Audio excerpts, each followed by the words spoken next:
El hombre rebelde, los hijos de Caín y la negación absoluta, Albert Camus. Y abiertamente consagré mi corazón a la tierra grave y doliente, y a menudo, en la noche sagrada, le prometí amarla con fidelidad hasta la muerte, sin miedo, y con su pesada carga de fatalidad, y no despreciar ninguno de sus enigmas. Así me até a ella con un lazo mortal. Hölderlin. La muerte de Empédocles. 2. La rebeldía metafísica. Los hijos de Caín. La rebeldía metafísica propiamente dicha no aparece en la historia de las ideas, de manera coherente, hasta fines del siglo XVIII. Los tiempos modernos se abren entonces con gran ruido de murallas desplomadas. Pero, a partir de este momento, sus consecuencias se desarrollan de modo ininterrumpido, y no es exagerado pensar que han modelado la historia de nuestro tiempo. ¿Quiere ello decir que la rebeldía metafísica no ha tenido sentido antes de esta fecha? Sus modelos son, sin embargo, muy lejanos, ya que nuestro tiempo se complace en decirse prometeico. Pero lo es realmente. Las primeras teogonías nos muestran a Prometeo encadenado a una columna, en los confines del mundo, mártir eterno excluido para siempre de un perdón que se niega a solicitar. Esquilo agranda aún la estatura del héroe, lo crea lúcido, ninguna desdicha caerá sobre mí sin que la haya previsto, le hace gritar su odio a todos los dioses y, sumiéndolo en un tormentoso mar de desesperación fatal, lo ofrece para terminar a rayos y relámpagos. Ved la injusticia que sufro. No se puede decir, pues, que los antiguos ignoraran la rebeldía metafísica. Levantaron, mucho antes que Satán, una dolorosa y noble imagen del rebelde y nos dieron el mayor mito de la inteligencia en rebeldía.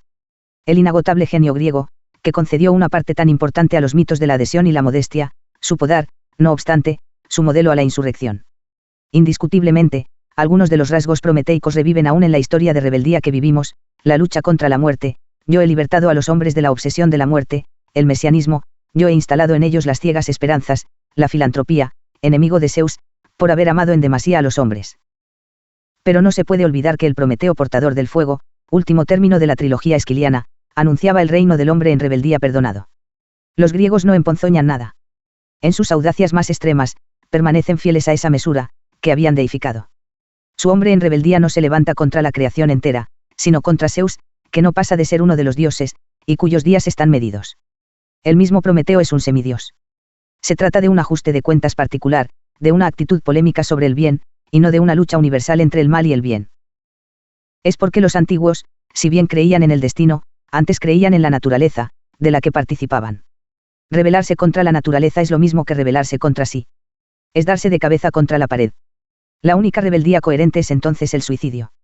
El propio destino griego es una potencia ciega que se soporta como se soportan las fuerzas naturales. El colmo de la desmesura para un griego es dar azotes al mar, locura de bárbaro. El griego pinta sin duda la desmesura, ya que existe, pero le asigna su lugar, y por tanto un límite.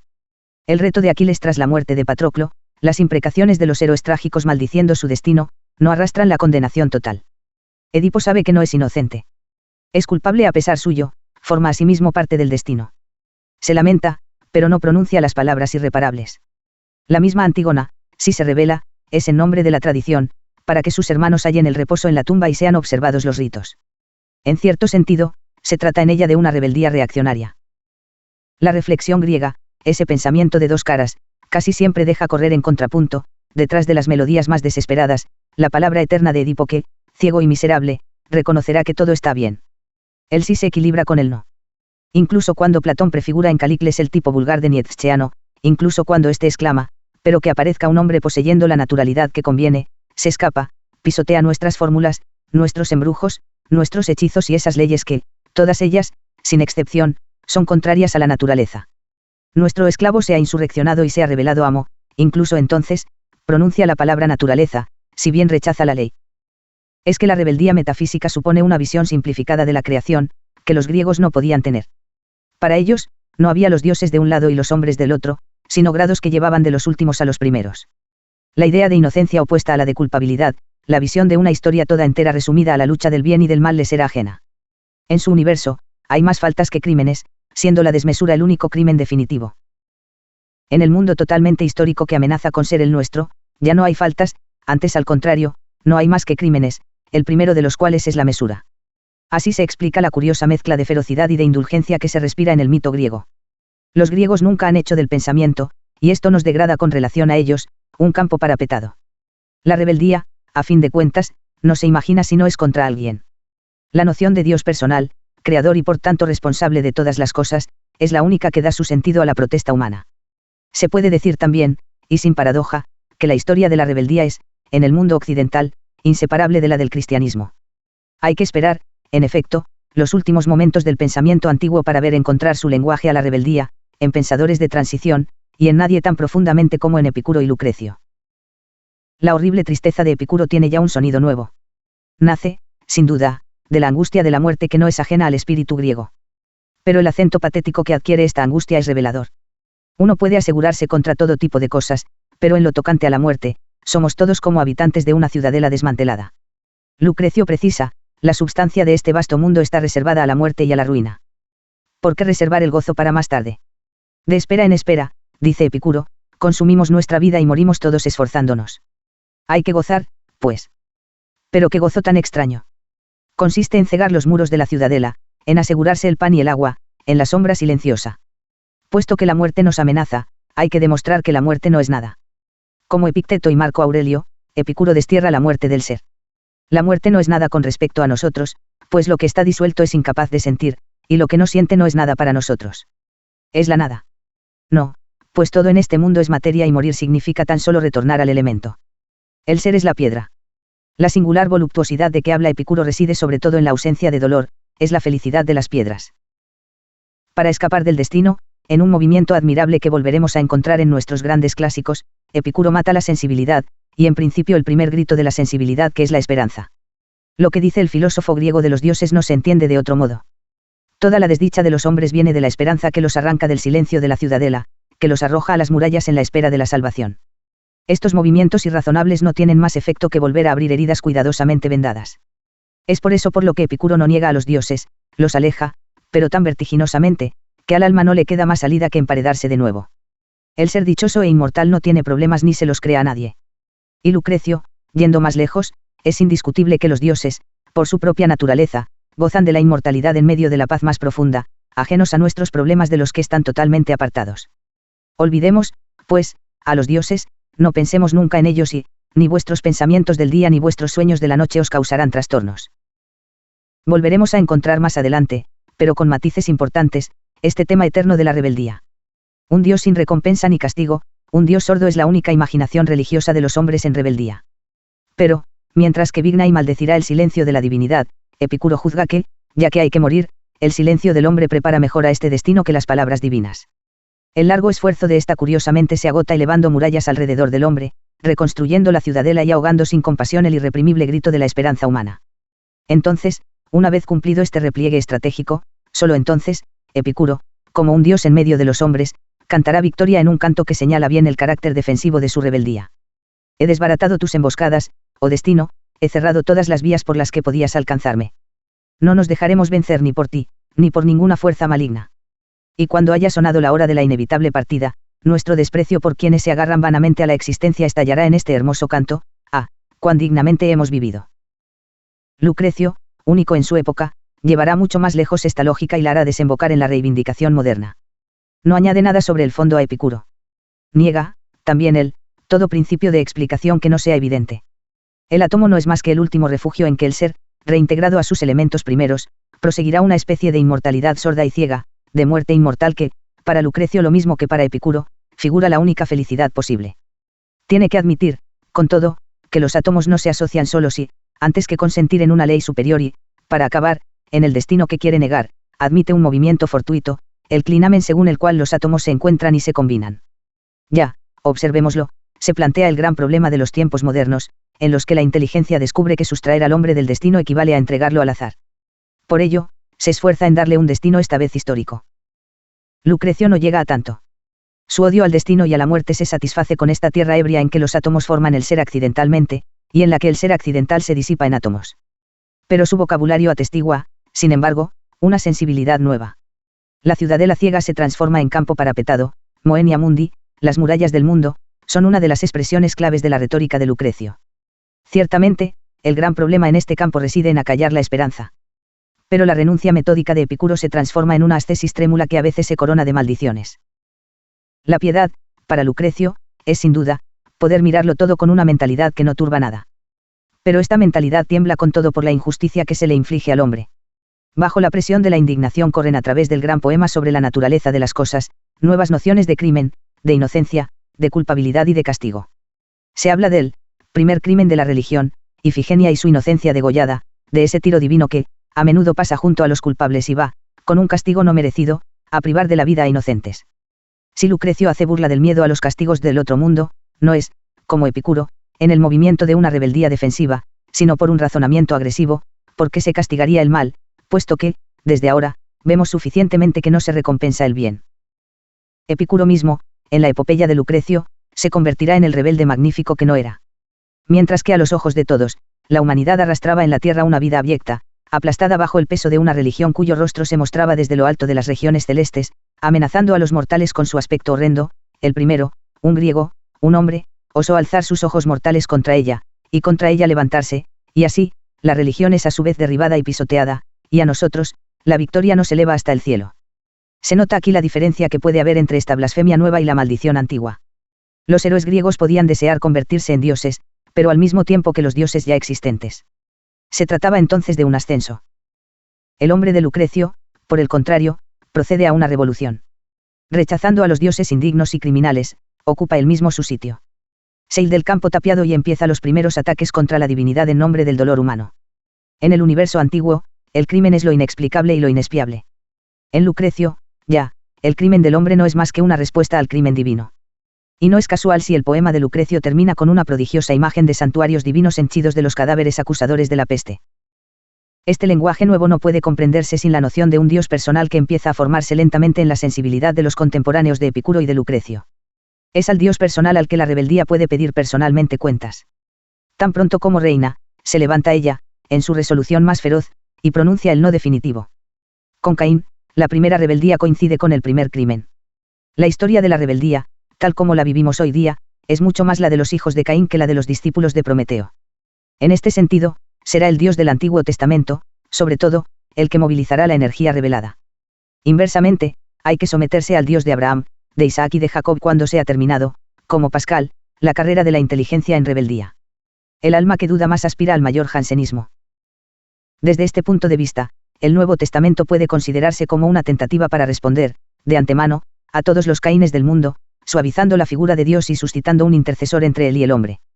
Cristo ha venido a resolver dos problemas principales, el mal y la muerte, que son precisamente los problemas de los hombres en rebeldía. Su solución ha consistido primero en asumirlos. El Dios hombre sufre también, con paciencia. Ni el mal ni la muerte le son en absoluto imputables, ya que es desgarrado y muere. La noche del Gólgota no tiene tanta importancia en la historia de los hombres sino porque en aquellas tinieblas la divinidad, abandonando ostensiblemente sus privilegios tradicionales, vivió hasta el final, incluida la desesperación, la angustia de la muerte. Así se explica el lama sabactani y la duda horrenda de Cristo agonizante. La agonía sería leve si estuviera sostenida por la esperanza eterna. Para que el Dios sea un hombre es preciso que se desespere. El gnosticismo, que es el fruto de una colaboración greco-cristiana, intentó durante 2 siglos, en reacción contra el pensamiento judaico, acentuar este movimiento.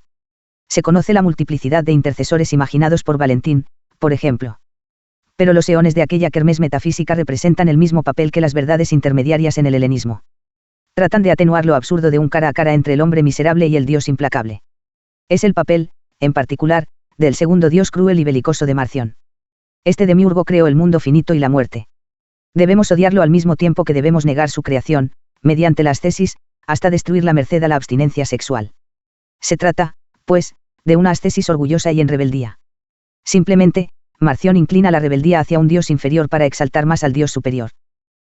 La gnosis por sus orígenes griegos es conciliadora y tiende a destruir la herencia judaica en el cristianismo. Quiere también evitar anticipadamente el agustinismo, en la medida en que éste facilita argumentos a toda rebelión. Para Basílides, por ejemplo, los mártires han pecado, y hasta el mismo Cristo, puesto que sufren. Idea singular, pero que tiende a suprimir su injusticia al sufrimiento. Los gnósticos quisieron tan solo sustituir la gracia omnipotente y arbitraria por la noción griega de iniciación que deja al hombre todas sus oportunidades. La multitud de sectas, entre los gnósticos de la segunda generación, traduce este esfuerzo múltiple y obstinado del pensamiento griego para hacer más asequible el mundo cristiano, y suprimir sus razones a una rebeldía que el helenismo consideraba como el peor de los males. Pero la Iglesia condenó este esfuerzo, y al condenarlo, multiplicó a los rebeldes. En la medida en que la raza de Caín ha triunfado cada vez más, a lo largo de los siglos, cabe decir así que el Dios del Antiguo Testamento ha conocido una fortuna inesperada. Paradójicamente, los blasfemos hacen revivir al Dios celoso que el cristianismo quería expulsar del teatro de la historia. Una de sus audacias profundas ha consistido precisamente en anexionar al propio Cristo a su campo, deteniendo su historia en la cima de la cruz y en el grito amargo que precedió su agonía. Así se hallaba entonces la figura implacable de un Dios de odio, más acorde con la creación tal como la concebían los hombres en rebeldía. Hasta llegar a Dostoyevsky y Nietzsche, la rebeldía no se enfrenta más que contra una divinidad cruel y caprichosa, la que prefiere, sin motivo convincente, el sacrificio de Abel al de Caín y que, con ello, provoca el primer crimen. Dostoyevsky, en Imaginación, y Nietzsche, de hecho, ampliarán desmesuradamente el campo del pensamiento en rebeldía y pedirán cuentas al mismo Dios de amor. Nietzsche dará por muerto a Dios en el alma de sus contemporáneos. Atacará, entonces, como Stirner, su predecesor, la ilusión de Dios que se conserva, bajo las apariencias de la moral, en el espíritu de su siglo. Pero hasta ellos, el pensamiento libertino, por ejemplo, se limitó a negar la historia de Cristo, esa insulsa novela, según Sade, y a mantener, en sus negaciones mismas, la tradición del Dios terrible. Mientras Occidente ha sido cristiano, por el contrario, los evangelios han sido el mediador entre el cielo y la tierra. A cada grito solitario de rebeldía, se presentaba la imagen del mayor dolor. Ya que Cristo había sufrido esto, y voluntariamente, ningún sufrimiento era ya injusto, todo dolor era necesario. En cierto sentido, la amarga intuición del cristianismo y su pesimismo legítimo en cuanto al corazón humano es que la injusticia generalizada resulta tan satisfactoria para el hombre como la justicia total. Solo el sufrimiento de Dios, y el más miserable, podía aliviar la agonía de los hombres. Si todo, sin excepción, desde el cielo hasta la tierra, está entregado al dolor, una extraña felicidad es entonces posible. Pero a partir del momento en que el cristianismo, al salir de su periodo triunfal, se ha hallado sometido a la crítica de la razón, en la medida exacta en que se ha negado la divinidad de Cristo, el dolor ha vuelto a ser el destino de los hombres. Jesús frustrado no es sino un inocente más, que los representantes del Dios de Abraham han ajusticiado de modo espectacular. El abismo que separa al amo de los esclavos se abre de nuevo y la rebeldía sigue gritando ante la faz hermética de un Dios celoso. Los pensadores y los artistas libertinos han preparado este nuevo divorcio atacando, con las precauciones usuales, la moral y la divinidad de Cristo. El universo de Cayot representa bastante bien este mundo de mendigos alucinantes cuya risa sardónica, primero solapadamente, acabará elevándose hasta el cielo con el Don Juan de Molière. Durante los 2 siglos que preparan los disturbios, a la vez revolucionarios y sacrílegos, de finales del siglo XVIII, todo el esfuerzo del pensamiento libertino consistirá en hacer de Cristo un inocente, un necio, para anexionarlo al mundo de los hombres, en lo que tienen de noble y de irrisorio. Así se encontrará allanado el terreno para la gran ofensiva contra un cielo enemigo. La negación absoluta. Históricamente, la primera ofensiva coherente es la de Sade, que reúne en una sola y enorme máquina de guerra los argumentos del pensamiento libertino hasta el cura Meslier y Voltaire. Su negación, ni qué decir tiene, es también la más extrema. De la rebeldía, Sade no saca más que el no absoluto. 27 años de cárcel no hacen, en efecto, una inteligencia conciliadora. Un encierro tan prolongado engendra lacayos o asesinos, y a veces ambos en un mismo hombre. Si el alma es lo bastante fuerte para edificar, en el corazón del presidio, una moral que no sea la de la sumisión, se tratará, en la mayoría de los casos, de una moral de dominación. Toda ética de la soledad supone potencia. Como tal, en la medida en que, tratado de manera atroz por la sociedad, responde de atroz manera, Sade es ejemplar. El escritor, a pesar de algunos gritos acertados, y de las alabanzas precipitadas de nuestros contemporáneos, es secundario. Hoy día es admirado, con tanta ingenuidad, por razones con las que no tiene nada que ver la literatura. Se exalta en él al filósofo encadenado y al primer teórico de la rebeldía absoluta. Podía serlo, en efecto. En el fondo de las mazmorras, el sueño no tiene límites, la realidad no frena nada. La inteligencia entre grilletes pierde en lucidez lo que gana en furor. Sade no conoció más que una lógica, la de los sentimientos. No fundó una filosofía, sino que prosiguió el sueño monstruoso de un perseguido. Resultó tan solo que este sueño fue profético. La reivindicación exasperada de la libertad llevó a Sade al imperio de la servidumbre, su afán desmedido de una vida negada en lo sucesivo se vio satisfecho, de furor en furor, en un sueño de destrucción universal. En esto, por lo menos, Sade es nuestro contemporáneo. Sigámoslo en sus negaciones sucesivas. Un hombre de letras. Sade es ateo. Él lo dice, los demás lo creen, antes de su encarcelamiento, en el diálogo entre un sacerdote y un moribundo, más tarde se duda de ello ante su furor de sacrílego. Uno de sus personajes más crueles, Saint-Fond, no niega en absoluto a Dios. Se limita a desarrollar una teoría gnóstica del demiurgo malo y a sacar las consecuencias que convienen. Saint-Fond, se dice, no es Sade. No, sin duda alguna. Un personaje nunca es el novelista que lo ha creado. Es posible, sin embargo, que el novelista sea todos sus personajes a la vez. Ahora bien, Todos los personajes de Sade afirman en principio la inexistencia de Dios por la razón clara de que su existencia supondría indiferencia en él, maldad o crueldad. La obra más importante de Sade termina con una demostración de la estupidez y el odio divinos. La inocente Justine corre bajo la tormenta y el criminal Noirceuil jura que se convertirá si ella se salva. Un relámpago apuñala a Justine, Noirceuil triunfa, y el crimen del hombre seguirá respondiendo al crimen divino. Hay así una apuesta libertina que es la réplica de la apuesta pascaliana. La idea, por lo menos, que Sade posee de Dios es, pues, la de una divinidad criminal que aplasta al hombre y lo niega. Que el crimen es un atributo divino se ve lo bastante, según Sade, en la historia de las religiones. ¿Por qué iba a ser, pues, virtuoso el hombre? El primer movimiento del preso consiste en saltar a la consecuencia extrema. Si Dios mata y niega al hombre, nada puede prohibir que éste niegue y mate a sus semejantes. Este reto crispado no se parece en nada a la negación tranquila que se encuentra aún en el diálogo de 1782. No es ni tranquilo ni feliz quien exclama, nada es mío, nada es de mí, y que concluye, no, no, virtud y vicio, todo se confunde en el ataúd. La idea de Dios es según él lo único, que no puede perdonar al hombre. La palabra perdonar resulta ya singular en ese profesor de torturas.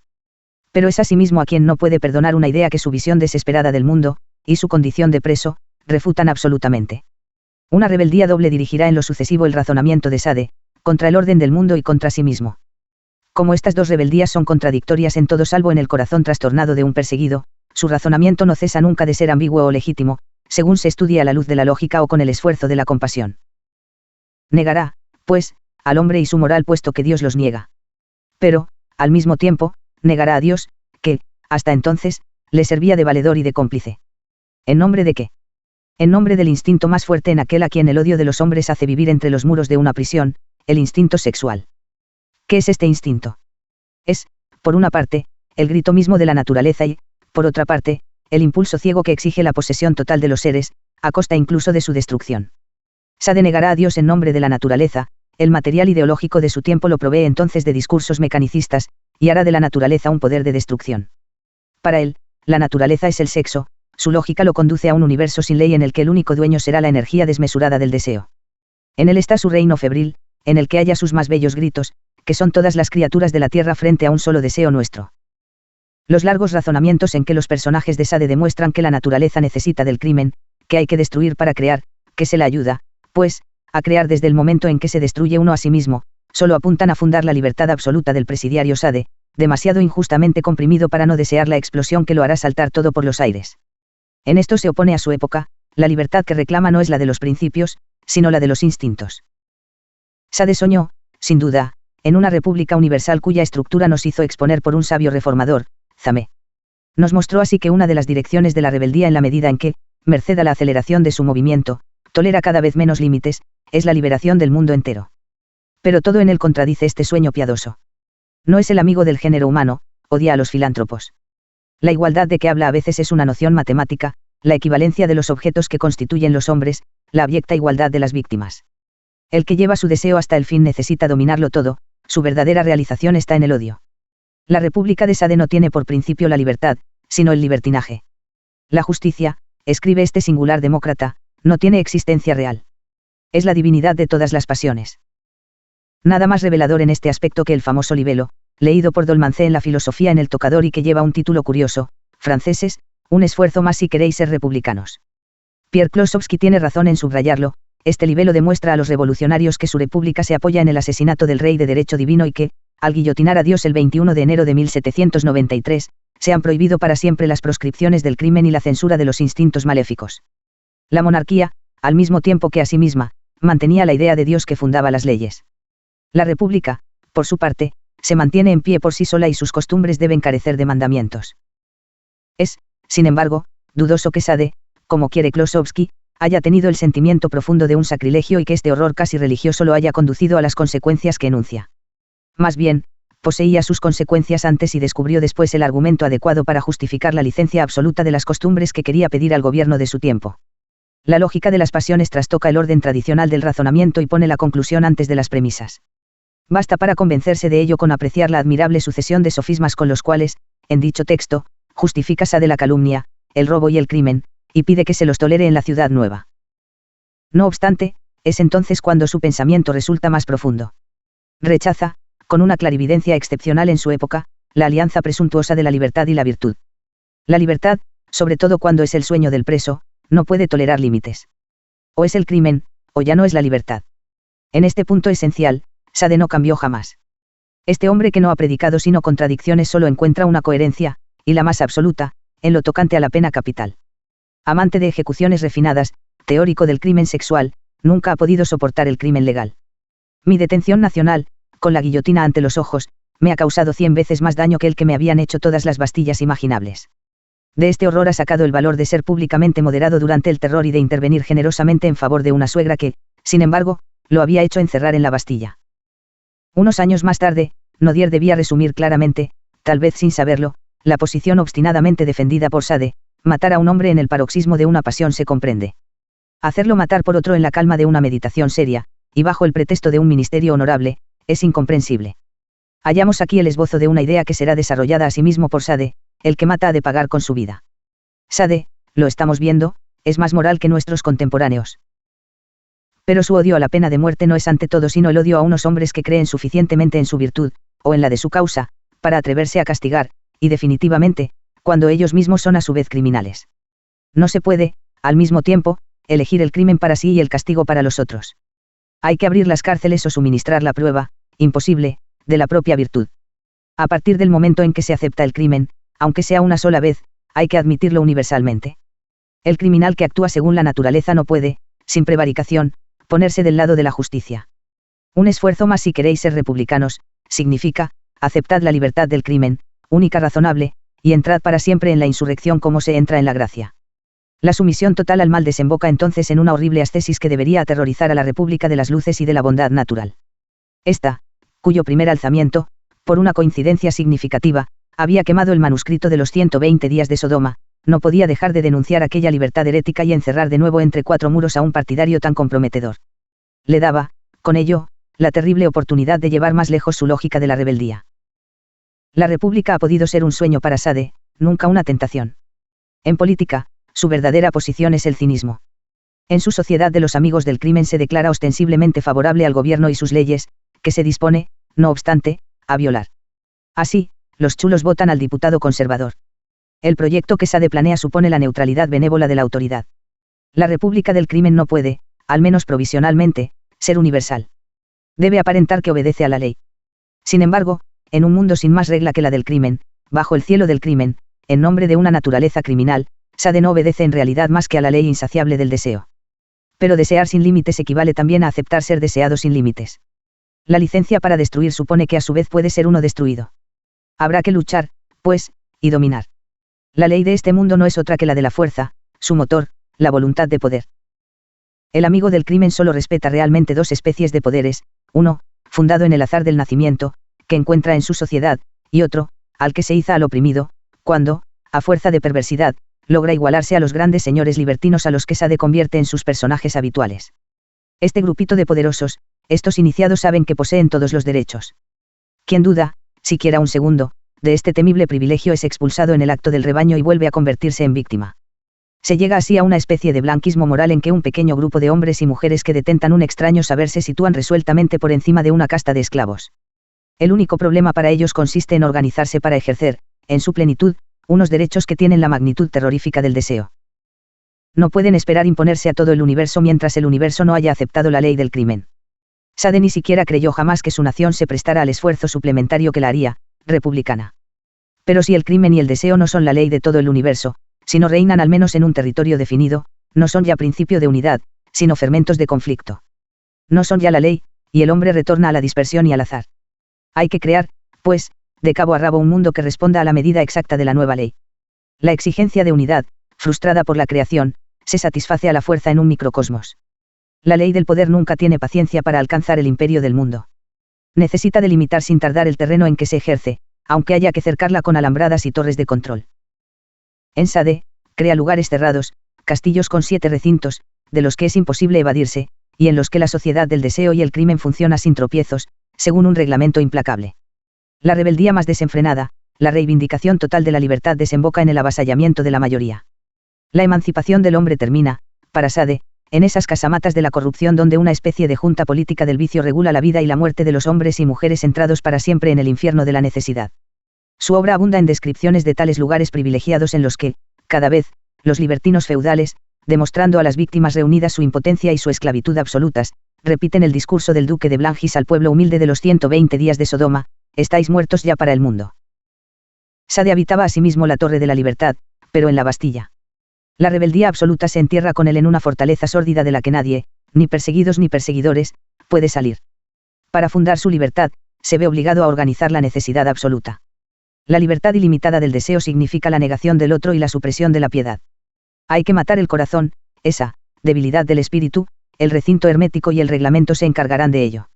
El reglamento, que desempeña un papel capital en los castillos fabulosos de Sade, consagra un universo de desconfianza.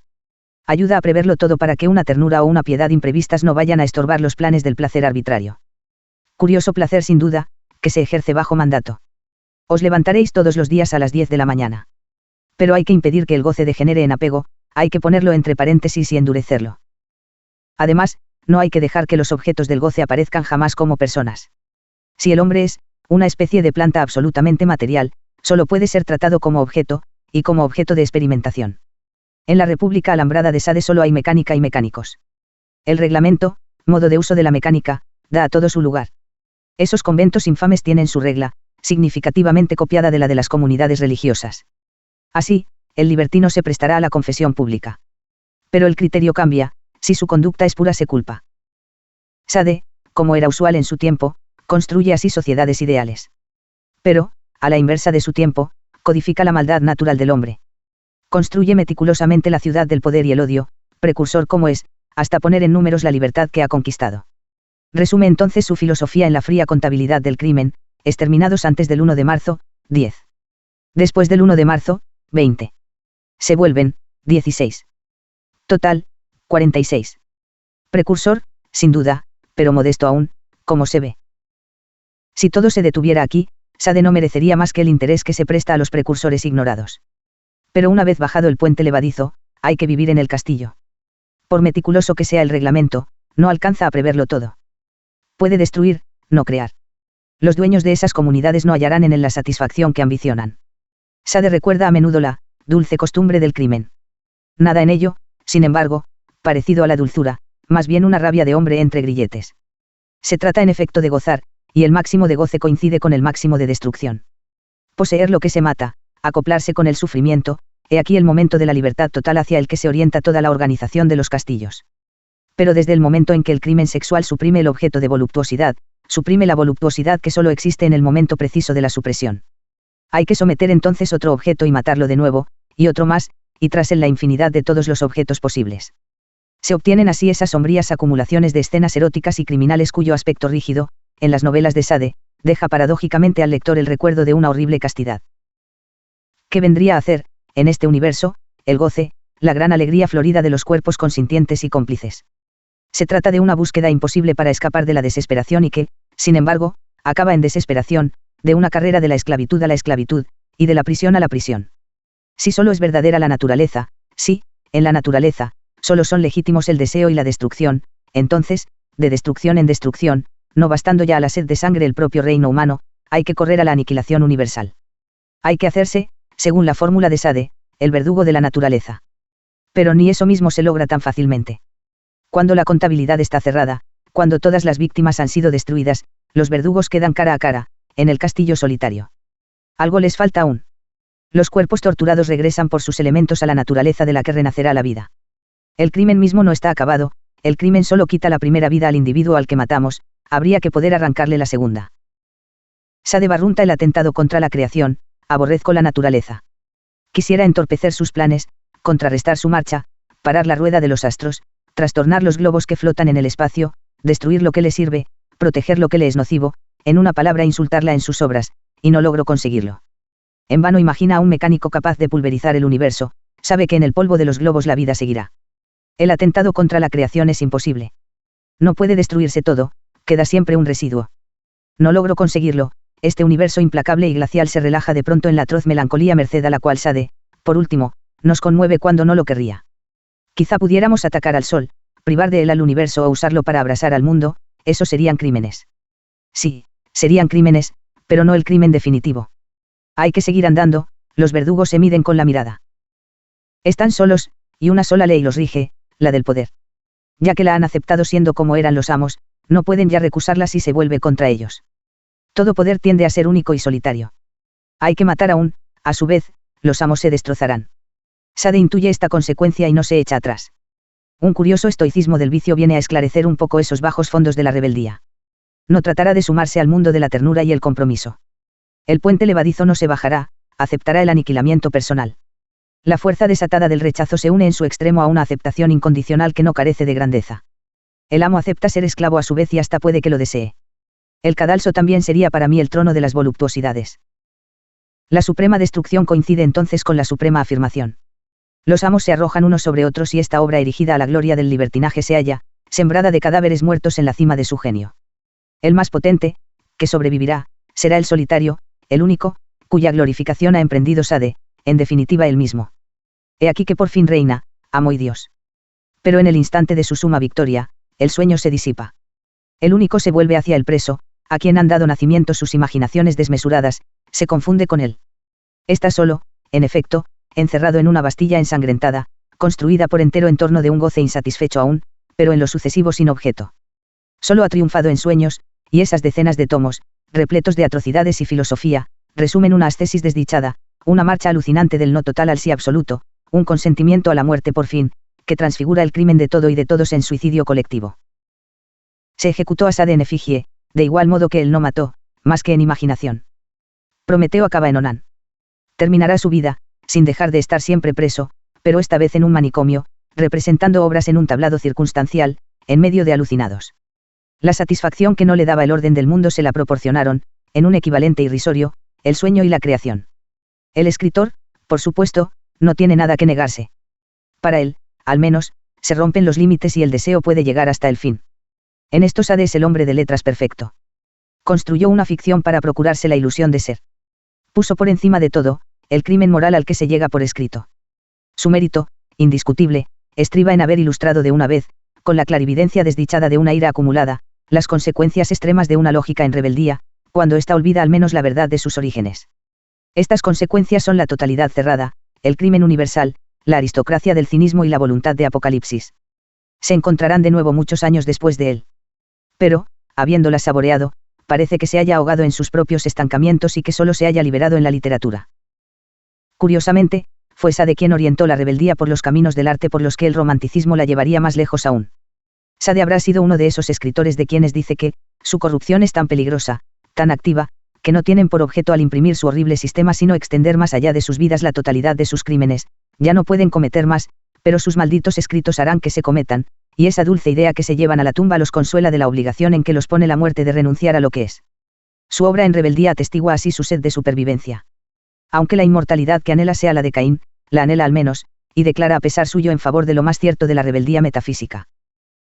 Por lo demás, su posteridad misma obliga a rendirle homenaje. Sus herederos no son todos escritores. Seguro que sufrió y murió para exaltar la imaginación de los barrios ricos y los cafés literarios. Pero eso no es todo. El éxito de Sade en nuestra época se explica por un sueño que le es común con la sensibilidad contemporánea, la reivindicación de la libertad total y la deshumanización operada en frío por la inteligencia. La reducción del hombre a un objeto de experimentación, el reglamento que precisa las relaciones de la voluntad de poder y del hombre objeto, el campo cercado de esta monstruosa experimentación, son lecciones que los teóricos del poder encontrarán cuando tengan que organizar el tiempo de los esclavos. Con 2 siglos de anticipación, a una escala reducida, Sade exaltó las sociedades totalitarias en nombre de la libertad frenética que, en realidad, no reclama la rebeldía. Con él empiezan realmente la historia y la tragedia contemporáneas. Solo creyó que una sociedad basada en la libertad del crimen debía ir a la par con la libertad de costumbres, como si la esclavitud tuviera sus límites. Nuestro tiempo se ha limitado a fundir curiosamente su sueño de república universal y su técnica de envilecimiento. Finalmente, lo que más odiaba, el crimen legal, ha tomado por su cuenta los descubrimientos que quería poner al servicio del crimen de instinto. El crimen, que quería que fuese el fruto excepcional y delicioso del vicio desenfrenado, no es ya hoy día más que la triste costumbre de una virtud convertida en policíaca. Son las sorpresas de la literatura.